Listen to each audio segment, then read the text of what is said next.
What is going on, Wolfpack Nation? We are live, baby, with our not our Tuffy Talk live show, but instead our Elite Eight celebration, baby. We are rolling and we're excited here this Saturday afternoon, and we wanted to get on with you all as kind of each one of us was kind of pulled in our own separate directions last night, and just unfortunately just could not make a live show happen. But we are finally here today, this afternoon, to talk about it. We're joined by myself, Leighton Smith, Michael Tracy, and Brian Rosenthal, who you might say, well, wait, are we in Elite Eight for tennis? Well, we should be this year, but we're not there yet. But Brian actually messaged me right before the live show. I was like, hey, you mind if I come on and talk some NC State real quick? I was like, sure, why not? So just like Brian, any questions, thoughts, comments that you guys have, as always, put them in the description, and we'll get to as many of them as we can here today. But with that being said, we are rolling. We are excited. We are in the Elite Eight, men's and women's basketball, which is crazy, and I still can't even wrap my head around it, honestly, that thinking about where we were this time last year for women's, thinking about us losing in the first round, just blowing another lead and just being frustrated about the future of the NC State women's basketball program, being like, is this something that we could turn around from? Was that a one-time issue? And then for men's basketball, I mean, we were tied with Louisville, around halftime in the opening round of the ACC tournament. And we're down one. Down by one. That's right. And just like going, oh my gosh. And here we are 8 wins later in the Elite Eight versus the Duke Blue Devils. It is an unbelievable thing. Brian, I know that, I won't necessarily guess your age, but I would guess more likely a year older, a little bit, older, a year or two older than Michael and myself. So, I mean, talk to me in terms of, just has it even hit you yet in terms of, just both teams in the Elite Eight, man? It's unbelievable. I think I could be your father, both of you guys. So yes, I am a year or two older than you. I'm just pushing here, close to 45. But yeah, listen, I've been around for a while, and I haven't seen an Elite Eight. Obviously, I was born in 1980, but I was not, in the capacity of knowing what's going on in 1986, and certainly not in 83. And I grew up in Florida, so didn't have a pulse on what's going on at NC State. But it's been a really special run. We were 5.5 feet underground going into the ACC tournament. Season was done. No NIT bid. And here we are today in this scenario where the continuing narrative is, why not us? And it's exactly how it should be. Marquette's guard play, probably the best backcourt in the country behind Cam Jones and Kolek. And it was tough to contain Kolek, but we did a heck of a job with Jones and their other players. And I think Duke's trio of guards is going to be quite difficult to overcome. But again, I don't see why we can't get through this game. And, I had the privilege to drive up to D.C. with one of my neighbors who's a Carolina guy. He forced me. He's like, we're going to the Final Four of the ACC. He was, I'm pulling hard for you guys. Let's see it unfold. And what a spectacle to be at, beating UVA. So it was a great time. I'm so excited for it. If we win tomorrow evening, I'll probably join brother Chung Yi. Shout out to him as one of the greatest. Hey. Chung and I went to college together. He's 2 years older than me. And of course, Greg, who's, obviously going to be there tomorrow night with Chung. And I can't wait. It's so exciting. A little nervous, not going to lie. I was pacing. I hosted a party last night at my house, guys, and I sat down for 40 seconds. It was really, really tough to get through these games. You guys know that. And, I got about 20 years on you. So it's awesome. We deserve this. It's a long time coming. It's a great fan base, and let's do it again. Amen. Macon, what up, man? Where are you at, bud? Out in the wild. I'm in King George, Virginia, Port Royal, Virginia, with my in-laws right now for Easter. Hey, that's what's up, man. Yeah. Got a beautiful view behind you, bud. Yeah, that's just they're building a house back over here. But yeah, man, we're in the Elite Eight, man. It's amazing. I can't believe it, dude. I am. So my situation was I was driving up from High Point to King George, which is basically east of Fredericksburg, and we were looking at. I was basically trying to about 5 o'clock, 5:30. It's about a 4.5 hour drive, and so obviously that would overlap with the game. So we had like the Kindle pad thing going with from the hotspot, trying to. I'm driving. I'm not going to condone anything of my actions, but I'm trying to drive and kind of get quick glances over it. I'm listening more than I'm looking at it. Dude, I just can't believe it. I know they've talked about how Marquette missed a lot of shots, and they did. They were 4 for 31 from three. I think that's 12%. That's a huge reason they lost the game, right? But, I mean, I thought State defended very well. I think, Michael, you pointed out that with the adjusted defensive matrix, NC State is third nationally right now. And that's just crazy. I mean, like, it's – to me, that is the number one reason why State's in the position where they're in. I think it's a lot of other things, too, like the offensive play of Diarra, but particularly Michael O'Connell and Ben Middlebrooks. We've already talked about that, but I thought State defended them very well. I thought they let – Kolek got his, but – some of these runs you need some help, right? And them missing shots is help, right? I mean that I thought they played well. I thought the first half was what won the game for them, and I thought just kind of milking it out a little bit in the second half was enough. I thought Marquette really adjusted their defense well in the second half, and I thought they played much better ball pressure. I thought State played too much one-on-one basketball in the second half. And that got it down to 6 or 5, however close it got. But, man, clutch shots again from Michael O'Connell. That three with about a minute and a half left. Even before then, DJ Horn had that three with the crossover, buzzer beater. He had the Ben Middlebrooks had that hard screen, and he drained the three. Mm-hmm. Those are some big-time clutch shots because particularly the Michael O'Connell one. I think that put us up 4 possessions. I think he wanted to put us up 11. To me, when that shot went in, I thought, man, it's like a minute and a half, 4 possessions. I don't know. The way we play, we are both in the bonus at that point. I think they may have been the double bonus. I really thought that was when it was. And then about 30 seconds left, they had a couple of shots that didn't fall, and you could see them kind of backing off. And I was like, is this real? Is this really happening right now? I called my dad, my brother. My brother has not been to the bell tower. He just graduated last year. And he hasn't been to the bell tower and any of these, and he was in Cary. He's like, I'm going there right now. I can't not go right now. And so I just can't believe it, man. It's hard to put into words. It's special. It makes you even emotional at times thinking about it because as State fans, we haven't seen it ever happen. So it's the closest thing that I've heard of stories of NC State in 1983, and this is the closest thing that I may ever feel to that, but this is just special, man. And they're not done. I mean, I saw ESPN or somebody redid the seeding as it is right now, and they put State as a 4 seed ahead of a team like Duke, who I think they had at 6.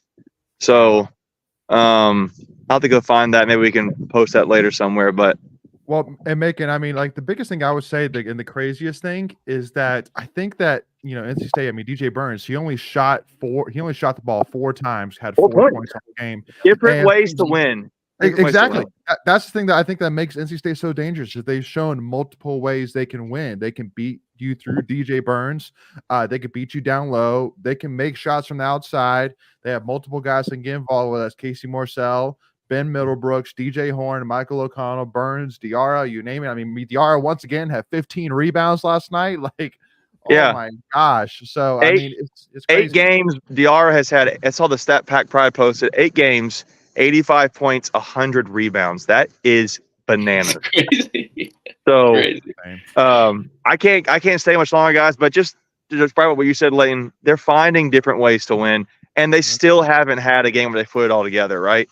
I mean, if you had asked Marquette, or told State fans, Burns only get 4 points, and I thought turnovers. Yeah, I thought the State's going to lose that game, but they held Marquette to under 60 points. Yeah, it's crazy. That's crazy. I mean, it's just different ways to win. So it almost makes me feel like, and I told my buddies this, I said, knock on wood, and that's a big tree right there. Maybe I'll knock on that. But I thought if they could somehow get past this Marquette game, I felt like they had a good chance the next game. And again, knowing they haven't put it all together, maybe this is it.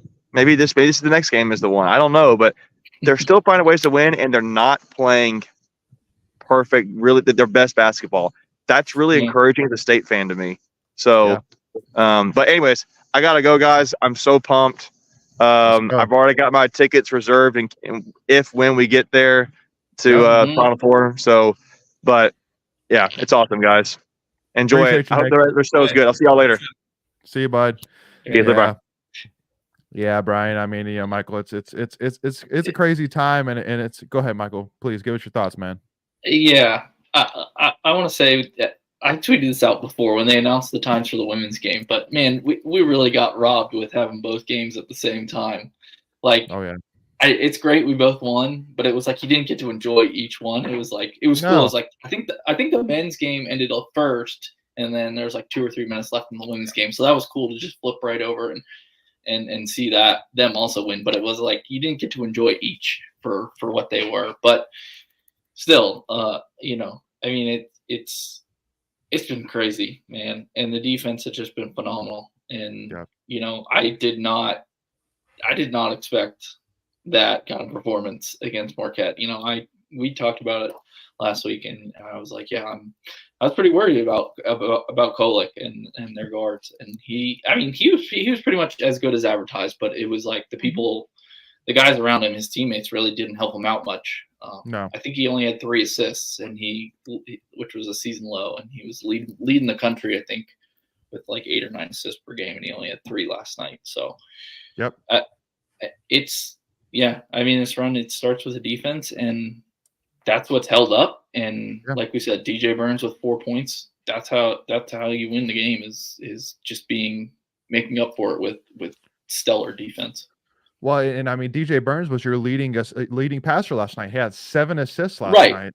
So. Right. It's not like he wasn't effective. Yeah, and that's why he's so dangerous, because a game where you can shut him down scoring wise, he's just as good of a passer. I mean, 7 assists from a center is crazy.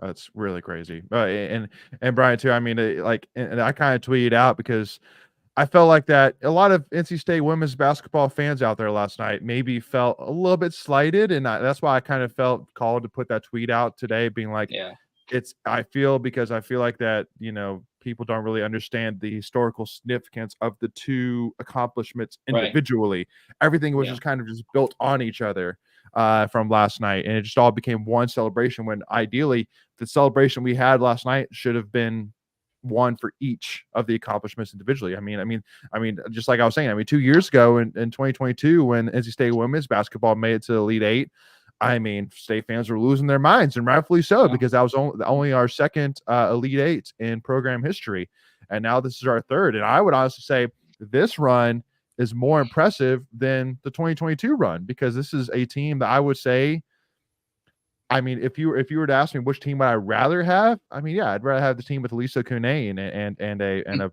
one of the best centers, one of the best point guards in my opinion in state history, and Raina Perez. But I mean, this team has come back and has really proved the doubters wrong. Made it to a ACC conference title game, and now has gone to the Elite 8 and beat Tennessee, a very strong, a very pissed off Tennessee team. And then a Stanford team that a lot of people had upsetting Texas to go to the Final Four. Mm-hmm. So, I mean, it's an impressive run so far by women's basketball. Let me say this about the NCAA. I really feel like they're making a mistake for years and years to keep these 2 tournaments going on at the same time. It's just like you feel like you could start the season earlier for women's hoops, perhaps, and let them get their attention by starting their March tournament run, maybe the last week of February. So all the attention goes to them. And then we move on to the men's tournament. And it's I just think that there's no way they're going to compete. I'm not trying to, say anything in a sexist or equality matter. I mean, it just is what it is. And I think that the Wolfpack women last night were robbed of the attention that they deserve. And I think the only way to do that is to somehow make sure that the women's tournament is placed on, is showcased at some point earlier. They're probably not going to take my advice, because it's hard to take that serious. But I don't know how you do it without separating the 2 tournaments. And we're probably going to be in the same situation coming up tonight with a couple of these women's games versus what's about to transpire with Alabama, Clemson, and UConn and Illinois. Let me just say this before I have to go. First of all, thanks for letting me come on. There's a big storyline that nobody's talking about. If we emerge and Tennessee emerges, we have a point guard on the bench for Tennessee that was my point guard when I was at NC State. That's Justin Gainey. So Justin Gainey versus NC State in the Elite Eight would be a tremendous storyline. And I honestly was thinking that there was a possibility we would see Justin Gainey in Raleigh after what we can say is a disastrous season leading up to the ACC tournament. The natural fit, right? Archie Miller was in the talks leading up to the Kevin Keats hire. That did not unfold. And now you have a guy that has been Rick Barnes' number one for several years and, has celebrated some success. SEC regular season champions this year. And they're playing great ball. And it's going to be a tough task to go against Edey because they don't have a big to defend Edey, but they have the guard play to beat Purdue. And then my other point is, listen, Duke plays 7 players, and we are probably the only other team that plays 7 players in the tournament.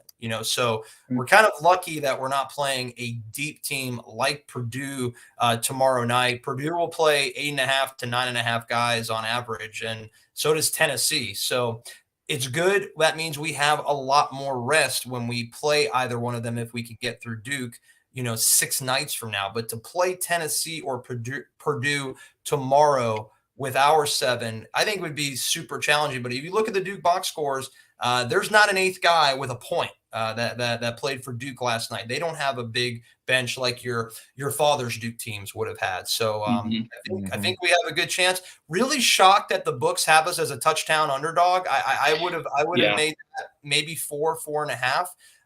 But again, just another opportunity for bulletin board material for Coach Keats, because we ran him out in DC. I don't know. Again, I just feel like this is a team that is getting not enough respect. And as a 6.5, 7 point underdog, I think it's going to be telling to see what we can do tomorrow night, regardless of what happens. It's been a really fun run. I appreciate what all you guys do because, you guys are taking this generation to the next level on social media and giving the young and the old an opportunity to be simpatico together. And it's been really fun. I'm going to bow out because this is your show. I appreciate you letting me chime in here for 10 minutes. And go Pack, and I hope to see people watching this perhaps in the desert on Saturday night, because I'm already gonna be out there for vacation close by in Los Angeles. So I will flight from LAX to RDU on Saturday morning to LAX to PHX, and that's already a done deal. I've already told my wife; she's on board with it. So I'll be out there, and I'll try to find whoever I can. Brother Yee, hook me up, brother. Yee. Tickets, man. So, gentlemen and ladies, have a great day. Thanks for having me. And Brian, we'll have you back on maybe before the tennis postseason, man. We definitely have men's and women's tennis to talk about. So.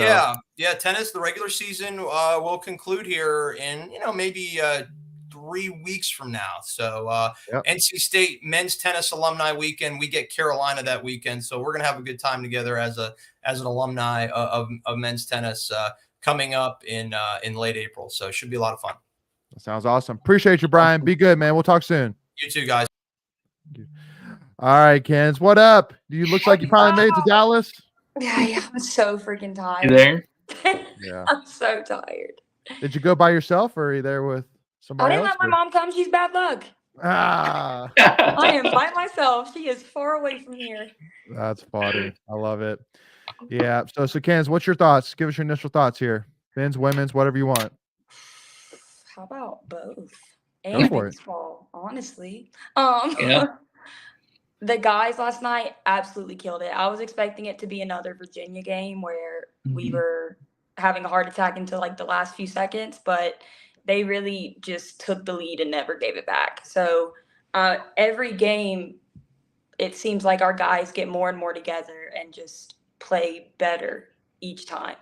And so I really don't think, we've split with Duke, but with this energy coming into this game, I really don't see Duke beating the guys tomorrow night. I really don't. I hope not, especially because that would have been a freaking ridiculous fight if we do lose. But in our women's, like that was the first third quarter that I've been impressed with all season long. 28 to 10 third quarter. Yeah. Crazy. I was fully expecting at halftime to be like, all right, we're going to go down more in the third quarter. That's just not our quarter. And in the fourth, we'll probably get some back. But I looked up and saw that we were only down by 3 with like 3 minutes to go in the third. So, I mean, both of these teams are doing incredible. Like they're finding the pieces they need. They're working together. I'm excited. Yeah. Yeah. I mean, obviously the big thing that happened last night during the Duke game was Houston's star point guard. It was a Sheed.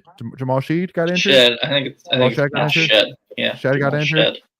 Which so that hurt big time.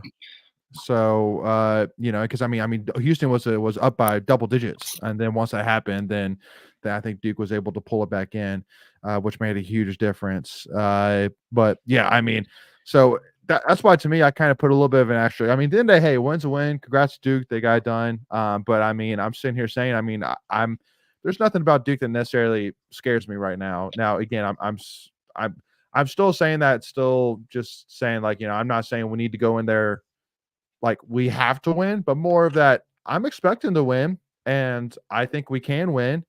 But just like Brian was saying, I still have to remind everybody once again, though, to bring it back down to earth. Just reminder, reality-wise, at the end of the day, we are playing with the house's mansion, not the house's money. We're playing the house's mansion.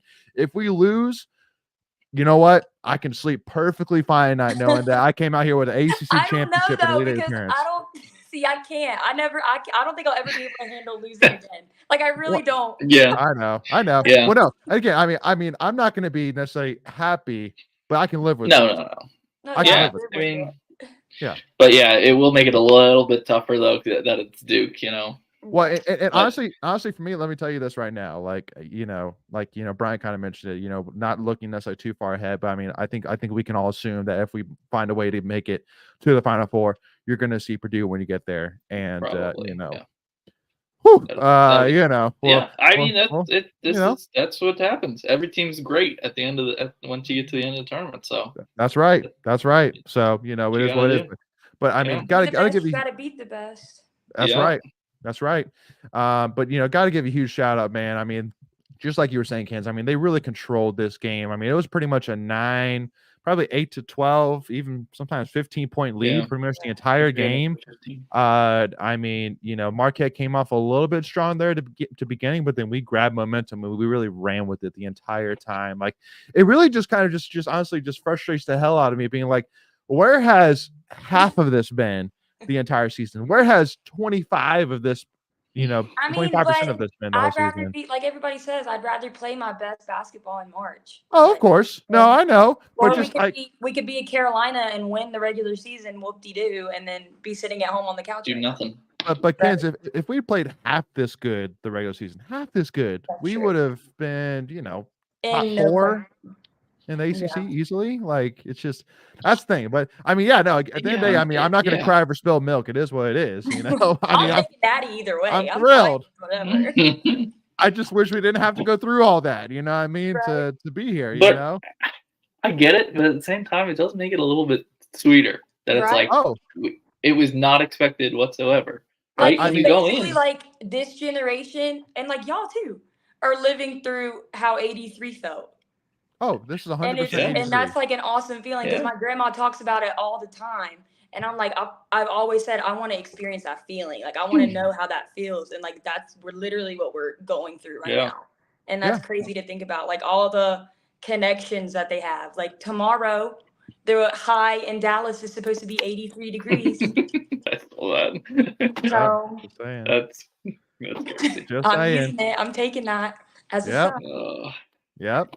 Yeah, no, I mean, this is really 1983 reincarnated, like to the T right now, which is, kind of crazy to think about. But yeah, I mean, had to win 5 games in a row, but we actually had to win the ACC tournament to actually make the NCAA tournament, which again, Tim Peeler has come out and fully said that 83 having to win the ACC championship is actually not true. That once they beat UNC in the semifinals, that they had gotten at least now a large bid in the NCAA tournament. So, but then again, Texas Tech. We were underdogs, 4.5 point underdogs to Texas Tech. And then who do we play next? I totally forgot, honestly. Who we play? Oakland. Oakland. Yeah, thank you. Oakland, who everybody was going ahead and crowning as the Cinderella team for the NCAA tournament, and was coming off with a lot of swagger off of beating a Kentucky team, and then having to beat Marquette, who has been a perennial all season top 10 team in the country. And we were 7.5 point underdog. So, and we controlled them the entire time. We beat them by 9 points. Last time we didn't beat them by 1, not 2 possessions. It wasn't. I wasn't at the end of the game. We weren't all freaking out. It was like, okay, with 3 minutes to go, we're like, we won this game. Just don't blow it. Yeah. Just don't blow it. We're like, don't beat yourself, and we have this in the bag. Yeah. Yeah. And so again, so kind of looking at, what's next again with Duke, first of all, like we were saying, it's going to be a challenge. I think Duke is going to come out hungry and excited, but I think that the way that Keats was able to get these guys ready for this game, being that it was such a huge stage, as you think sometimes with teams that they get to, a certain level where, the lights are shining a little bit brighter, the floor is a little bit hotter, just because, there's a lot on the line. And so some teams rise up to the occasion, some don't. And this is a team that rose up to the occasion against Marquette. So I'm looking at saying if they could do that against Marquette, I feel pretty good about them doing it against Duke as well. Not to be rude or anything, but I'm actually glad we're playing Duke because it would have been basically a home game for Houston. Right. And I didn't want that environment. I want to have, and Duke fans don't really travel that well. They just don't. So I feel like tomorrow's definitely going to be, we're finally going to have the more fans in the house. And you're going to get all those Houston fans that Duke beat that's going to be cheering for state because they don't want Duke to win. And it's like, and we're America's team. Everybody said that. America's team is America's hated. So the only people pulling for Duke are Duke fans. Oh, there's no doubt.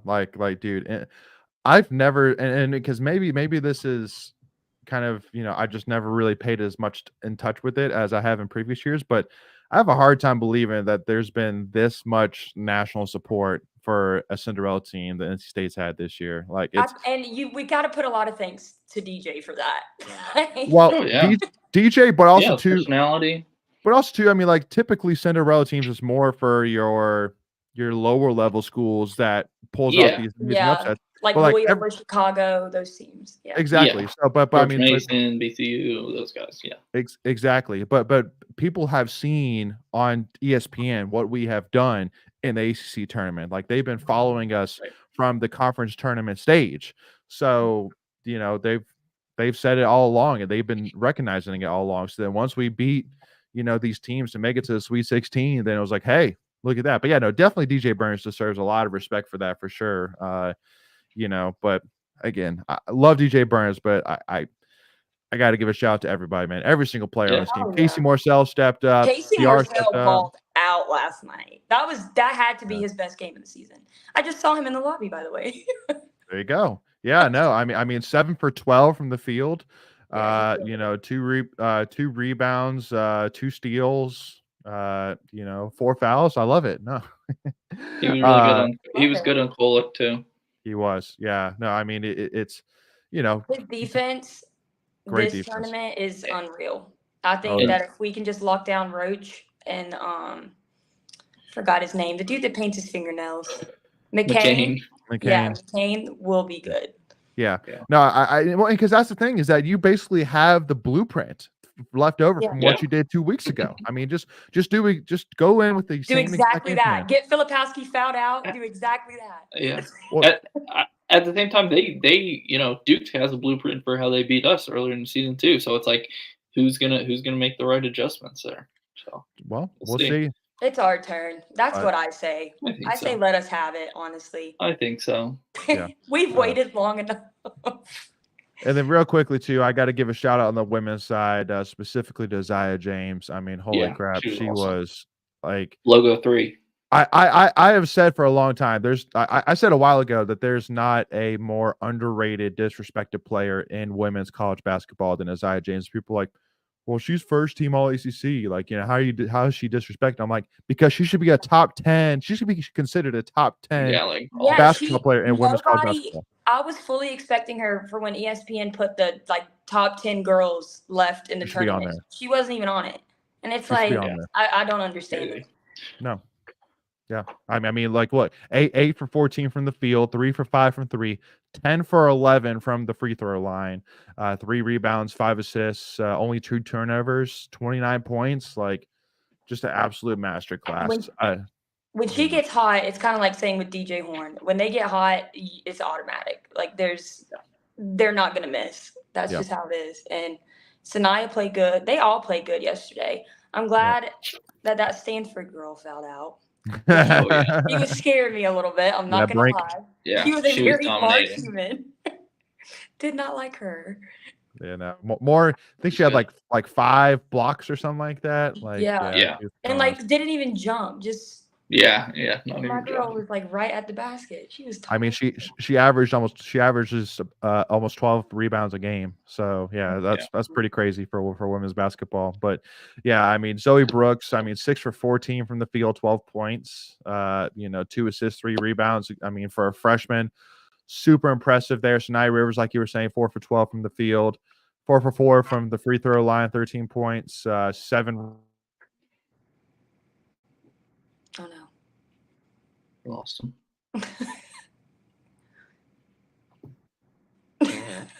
You there? Yeah, my fault. Internet skipped out. But Michael, So thoughts versus Texas. What's your feelings? Feeling good about it? Yeah. I think it's hard not to right now. I mean, and I think we talked about it when the bracket came out. Texas is probably the lowest ranked 1 seed. So in that aspect, it's probably the best matchup you could get versus any of the 1 seeds. So I mean, the tournament for the women was always going to come down to the guards between Sanaya and Isaiah, and they've just been as good as they can be, and if they continue to be as good as they have been this week, I don't see us losing. No. Yeah, no, I mean, for me, the biggest thing, which I just have to remind everybody once again, which is, again, this is kind of still far-fetched, but I mean, the biggest thing that excites me the most is basically this entire backcourt that we're looking at right now is going to be coming back next season. Like that's still the thing that honestly excites me, because I mean, I'm not, I'm just not necessarily sold on how realistic the chances are of winning a national championship this year. But I think next year, though, we're lining up beautifully for a national championship run. Not necessarily so we can make a run, but like putting us against South Carolina. We would have to get past South Carolina in Final Four. So they've gotten scared. I mean, they did. They should have lost the other night. So I don't know. Well, I don't know either. We'll see. We'll see. But I mean, if we're going to do that, then Mimi Collins and River need to get more involved, which I know that as yesterday, they weren't necessarily needed to get involved. And also too, because Stanford has 2 really strong forwards in Irfan and Brink. But again, very, very far-sighted. But yeah, I mean, in regards to Texas, I haven't seen anything in terms of the line. Have you seen anything in terms of a Vegas line for that game at all, Michael, yet? I haven't. Let me see if it's updated yet. Yeah. But I mean, I would say more likely that they're going to be favored, and that's okay. Texas 5.5. 5.5. Okay, that's not as much. Well, and the interesting thing is actually opened at NC State +7, and it moved down immediately to about 5.5. So that's interesting. South Carolina favored by 15.5. That's crazy in Elite 8. I know. That's insane. I know. That is crazy. But so just take care of business. Just do our thing. Isaiah, find your shot. Sanaya, go to the basket. Madison Hayes, give me some more threes. She only shot the 3-pointer 3 times, which I feel like Madison Hayes being a 40% 3-point shooter, we need to get her shooting more 3 balls, in my opinion. But yesterday the formula worked out perfectly to go on a 28-10 run in the third quarter, which again, I got to give a huge shout out to Wes Moore and the coaching staff on that, as obviously the second half, locker room talk worked. So Yeah, was Wes awesome. even said, he was like, it got to the point where we were just like, give it to Zaza. Yeah. That's Oh, for what sure. they just kept doing. You got to. If the girl's hot, let her eat. So Right. it's that simple. But anyway, y'all, and then the last thing which I wanted to mention, and this is more, I guess something which more go alongs with our, really grinds my gears? classic. What really grinds my gears. And I just wanted to just say this is there's one tweet in particular of ours that's getting a lot of interest as of recently, has now over 120,000 impressions on Twitter, and that is ours calling out UNC. And so I just wanted to kind of also to kind of wrapping this up, kind of make this pitch as well. That first of all, I've always said I always have wanted the NC State UNC rivalry to be a more respected rivalry by UNC fans on a national perspective. I think that the NC State UNC rivalry can be right up there as one of the biggest rivalries in college sports, period. And so more of my focus right now on UNC is more of just to remind UNC fans that, hey, just a heads up, maybe you should respect us more a little bit. There's a couple of, like there was one tweet in particular that said, well, when we went to our NCAA championship run 2022, I didn't think one time about NC State. And I'm like, well, that's my point, is that, like, can it not be a little bit more both ways? Like, when are we going to eventually finally graduate from the little brother? You know what I mean? Such pick-me's. Like, you're out. Take a seat, watch the game with everybody else. Just shut up. Like, well, honestly, but I'll immediately go back to that, Ken, so saying I'm the one that brought it up, and stay off of our pages. You don't like us. Why are you on our Twitter? Well, you don't have to comment. We didn't invite you to comment. Yeah. I get bullied by them on a daily basis. Yeah. If no one interacts with those tweets, then they won't be sent. But But also too, I mean, on the other side, I'm saying, I mean, they always say there's no such thing as bad publicity. So at the end of the day, I mean, if UNC fans are talking about it, then hey, I'm not going to argue about it. But also too, I mean, like, for the fans saying like, like, why can't we focus on us? I'm sitting here saying, well, first of all, I put out probably 15 tweets yesterday. One or two of them was about UNC. Like, I'm not sitting here like focusing on UNC in any way. Like, it's just hey, just something to think about. The fact that with your ACC Player of the Year and with your what you regard as one of the greatest centers in UNC basketball history, you guys have those two guys have 0 postseason conference championships. We have one now. We made it further than us, and Duke made it further than you in the NCAA tournament. And Clemson, while you're sitting at home. So last year too. I'm just sitting here saying, like, 2 years in a row. And the other point, which I'm making as well, is I love the fact that UNC immediately goes to, the difference in championships. Well, focusing on basketball specifically. Yes. Like literally name any other sport and tell me when's the last time you beat us. Please. And that's more of my thought as well, is that that every other sport, we got you right now. We got you in football. Yeah. We got you women's basketball. We got you in wrestling. We got you in gymnastics. We got you almost everywhere that we have a team. Yes, field hockey, you got it, but we don't have a field hockey team. So congrats. It is what it is. But your crown jewel, your one thing that you always say, like, at the end of the day, I can come right back to this circle of men's basketball.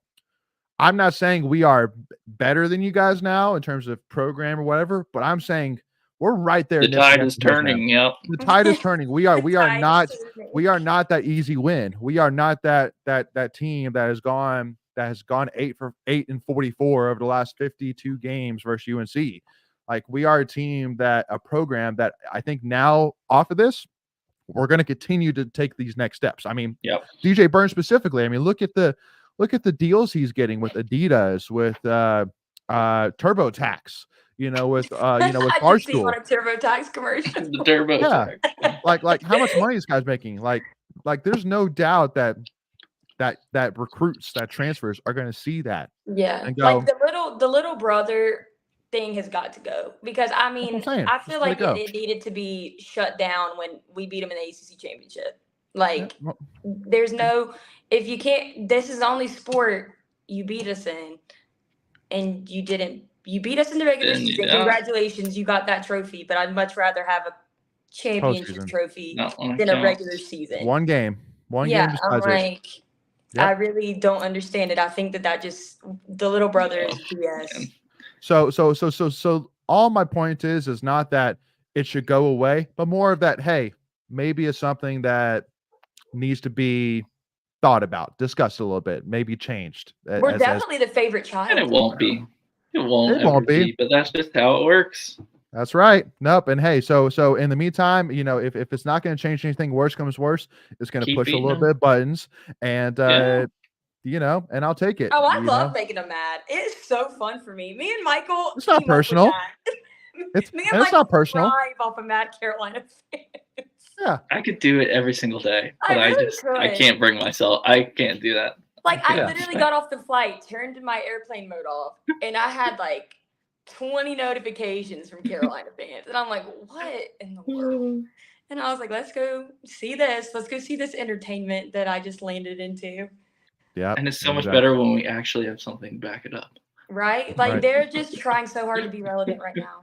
Like, they're Yeah. trying so hard to stay in the conversation. And it's just like, like that Duke page tweeted in the ACC championship. Let us have it. Shut up. Leave us alone. Let us be happy. This doesn't happen. Well, and don't worry, NC State fans, or people listening in. I promise you that unless we win a national championship, I will not bring up UNC. If we beat Duke, I will not bring up UNC. I promise you.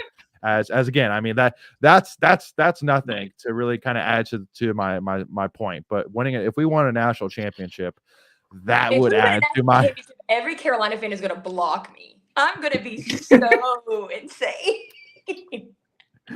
Oh man. Especially after we don't care about ACC championships. We What? just want Oh, national that was gold. championships. And that's the other thing too, is that bugs me, is that there's an arrogance that I'm not really feeling bad about shoving it right back a little bit, being like, well, we don't need AC championship, we got a national championship to play for, and then And the to make comments it farther than them. Oh, And, it's see, Well, and if we win it, then be like, beautiful. well, we got both. So what do you have to say now?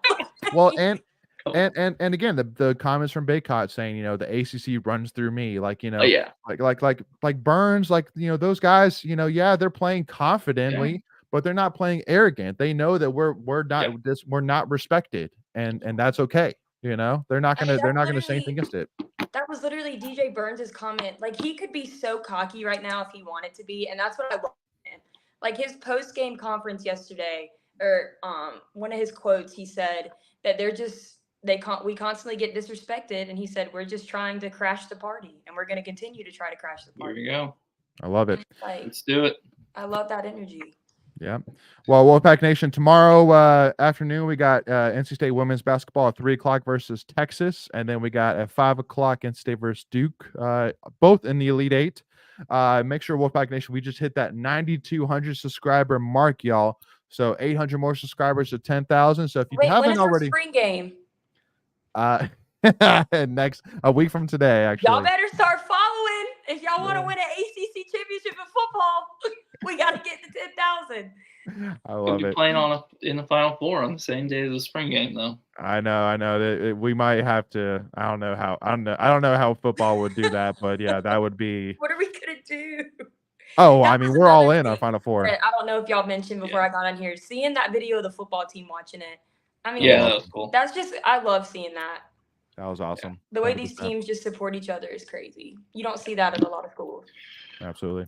All right, Wolfpack Nation, thank you all so much for tuning in. We appreciate y'all jumping in on this discussion. Hope y'all enjoyed it. Hope y'all are excited. And again, just taking this in. Just take it in, enjoy it, and let's hopefully have another celebration tomorrow evening once we have a berth in the Final Four, baby, which is crazy to think about. But Saying here we that go, shit y'all. is insane. Let's see what we can do. We'll see y'all soon, and go Pack, baby. Beat Duke.